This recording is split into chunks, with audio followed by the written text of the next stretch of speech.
Jueves 2 de noviembre de 2023. Tres mensajes del Evangelio de hoy, tomado del Evangelio de San Lucas, capítulo 23, versículos del 44 al 46, y versículos 50, 52 y 53. Era alrededor del mediodía. El sol dejó de brillar y se oscureció toda la tierra hasta las 3 de la tarde.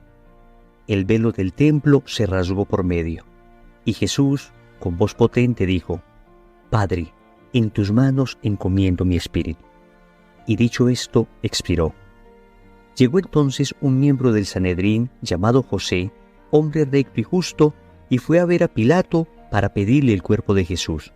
Y después de bajarlo, lo envolvió en una sábana y lo colocó en un sepulcro cavado en la roca, donde nadie había sido sepultado. Y el primer día de la semana, al amanecer, las mujeres fueron al sepulcro con los perfumes que habían preparado. Encontraron removida la piedra del sepulcro y entraron, pero no hallaron el cuerpo del Señor Jesús. Ellas no sabían qué pensar de todo esto, pero de repente se les presentaron dos personajes con vestiduras relumbrantes. Como las mujeres no se atrevían, por temor, a levantar la vista del suelo, ellos les preguntaron: ¿por qué buscan entre los muertos al que está vivo? No está aquí, resucitó. Palabra del Señor. Gloria a ti, Señor Jesús. Querida familia, estamos iniciando este mes de noviembre con dos fiestas bien importantes. El día de ayer celebrábamos a la Iglesia triunfante, la Iglesia de los santos, la Iglesia de aquellos que están en el cielo. Y celebrábamos entonces esta fiesta de todos los santos, donde decíamos que conmemorábamos incluso a aquellos santos que no conocemos, aquellos santos que no han sido canonizados, aquellos santos que están ocultos en el corazón de Dios. Y hoy la Iglesia nos llama a conmemorar a los fieles difuntos, es decir, a la Iglesia purgante. Aquellos que están salvos, pero están siendo purificados, esperando entrar al cielo. Vamos a meditar tres mensajes. Primero, ¿quiénes son los fieles difuntos? Segundo, oremos por los fieles difuntos. Tercero, indulgencias de este día y mes. Vamos con el primer punto. ¿Quiénes son los fieles difuntos? Si vemos, el Evangelio de hoy es un resumen de la muerte y resurrección del Señor. El misterio pascual de Cristo. El misterio que nos trajo nuestra salvación. Por nuestras propias fuerzas es imposible que hubiésemos logrado la salvación. Tuvo que venir Dios mismo encarnado a salvarnos, a redimirnos. Y la sangre de Jesús se derramó por todos. El Señor quiere que todos entremos al cielo.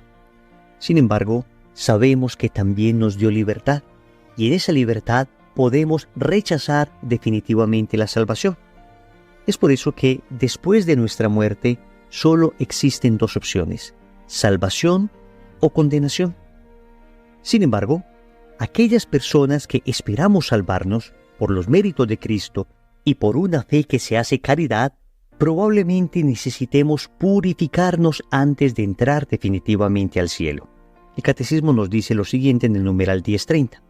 Los que mueren en la gracia y en la amistad de Dios, pero imperfectamente purificados, aunque están seguros de su eterna salvación, sufren después de su muerte una purificación, a fin de obtener la santidad necesaria para entrar en la alegría del cielo. Entonces, queridos amigos, los fieles difuntos son aquellas personas que han muerto en estado de gracia, pero que no han terminado de purificar y por consiguiente no pueden entrar todavía al cielo. El libro del Apocalipsis, en el capítulo 21, versículo 27, nos dice que nada manchado entra a la Nueva Jerusalén. Y sabemos que hasta una palabra ociosa será juzgada el día del juicio, lo dijo el Señor. De manera que, seguramente, cuando nosotros muramos, esperando estar en gracia de Dios, habrá todavía cosas por purificar. Y entonces el apóstol San Pablo en la primera carta a los Corintios, en el capítulo 3, versículos del 11 al 15, nos dice que ese momento del juicio será como pasar por el fuego. Lo dice de esta manera: pues nadie puede poner otro cimiento que él ya ha puesto, Jesucristo. Y si uno construye sobre este cimiento con oro, plata, piedras preciosas, madero, heno, paja, la obra de cada cual quedará al descubierto, la manifestará el día, que ha de revelarse por el fuego. y la calidad de la obra de cada cual la probará el fuego. Aquel cuya obra construida sobre el cimiento resista, recibirá la recompensa, mas aquel cuya obra quede abrasada sufrirá el daño. Él, no obstante, quedará a salvo, pero como quien pasa a través del fuego. Hasta aquí el apóstol San Pablo. Aquí lo que está diciendo el apóstol es que todo aquel que construya su vida en Cristo se salvará. Sin embargo, podemos construir en Cristo con diferentes materiales, y en el momento del juicio, la obra de cada cual se manifestará, quedará al descubierto.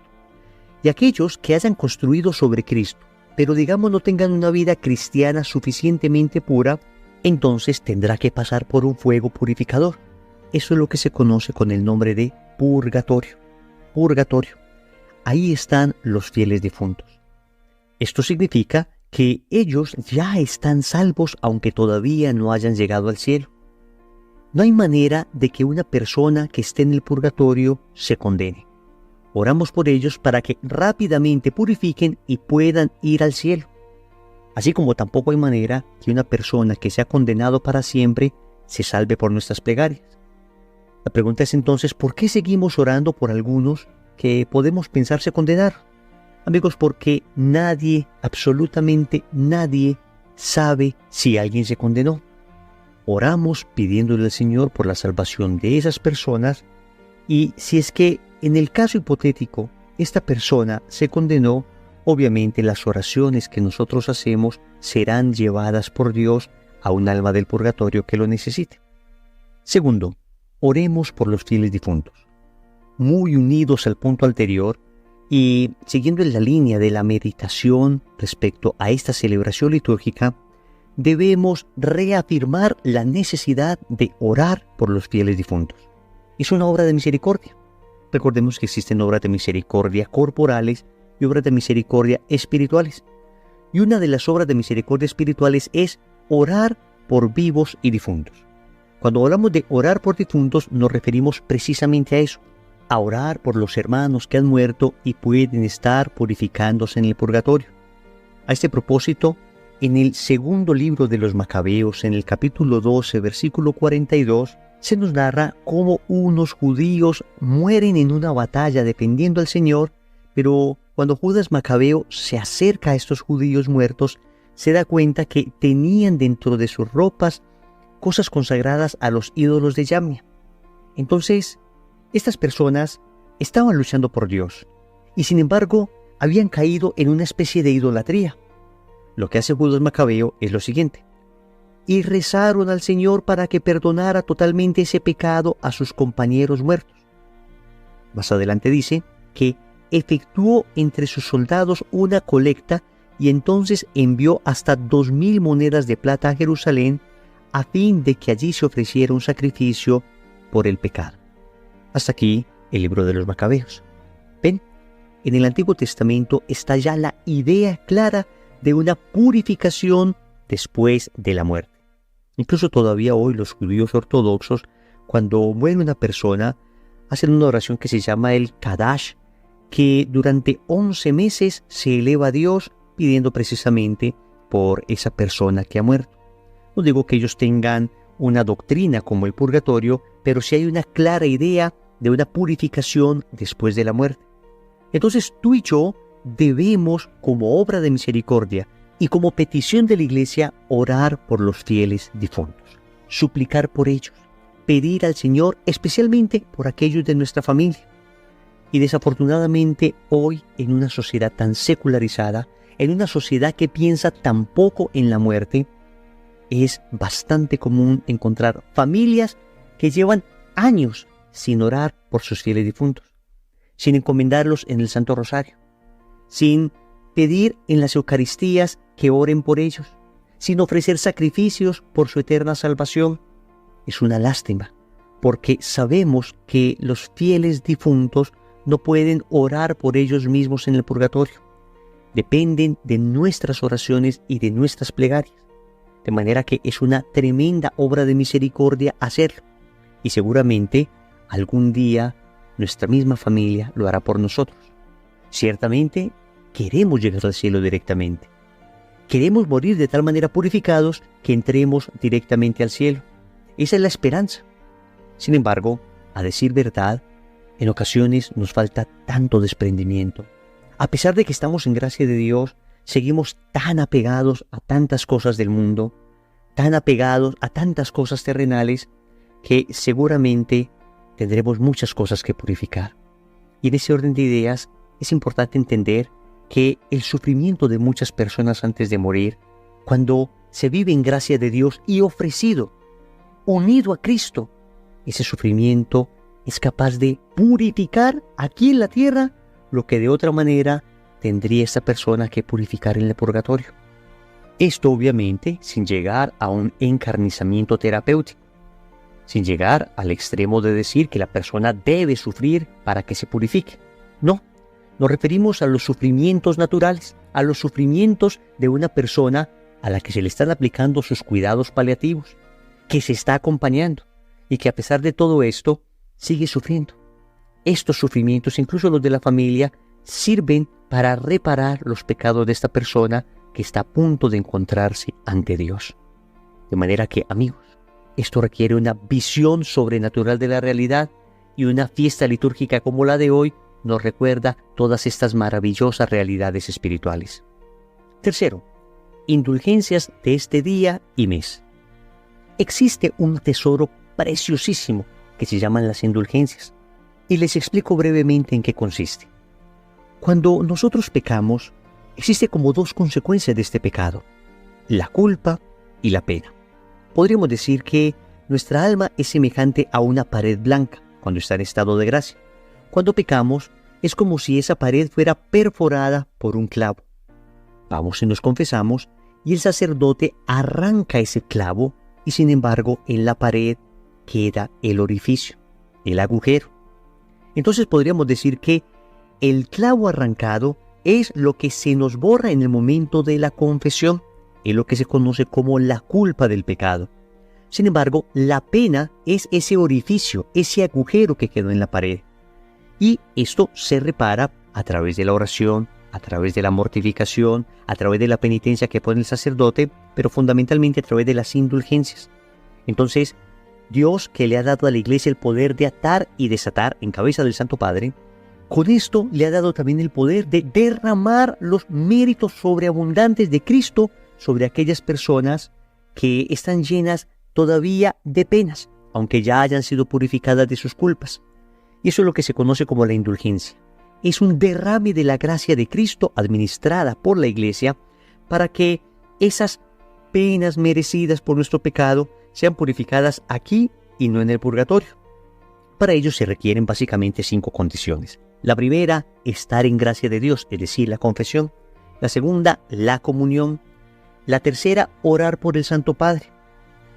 La cuarta es la renuncia afectiva y efectiva al pecado. Es decir, que yo no estoy pecando, pero además he renunciado al deleite que me produce el pecado. Porque hay personas que ya no están pecando en algo, pero les da una tristeza tremenda que eso a lo que han renunciado sea pecado.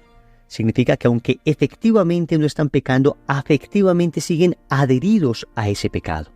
Entonces, la cuarta condición es que se renuncie a ese afecto al pecado.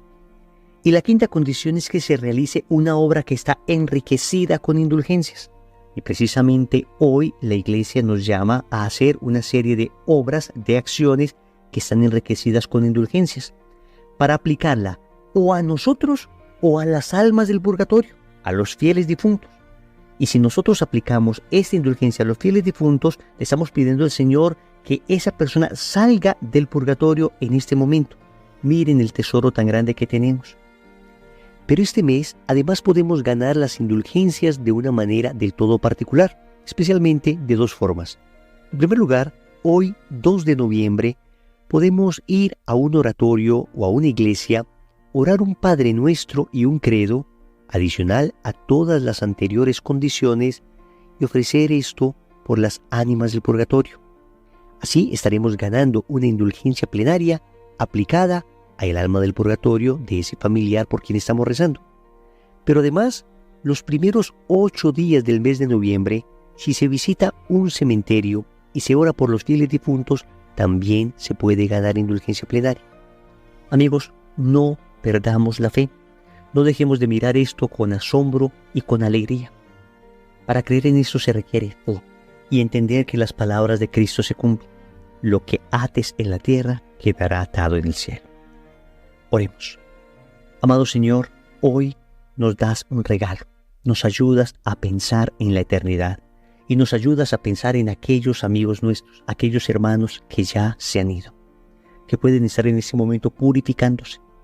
Hoy te suplicamos por ellos. Hoy te pedimos que rápidamente se puedan purificar por tus méritos y estar ante tu presencia. También te queremos suplicar que nos concedas la gracia que necesitamos para ganar estas indulgencias, estos tesoros de la Iglesia. Señor, dame lo que me pides y pídeme lo que quieras. Amén. Recordemos entonces, primero, ¿quiénes son los fieles difuntos? Segundo, oremos por los fieles difuntos. Tercero, indulgencias de este día y mes. Compromiso. Vamos a ofrecer el Santo Rosario de hoy por el eterno descanso de los fieles difuntos. En el nombre del Padre, y del Hijo, y del Espíritu Santo. Amén.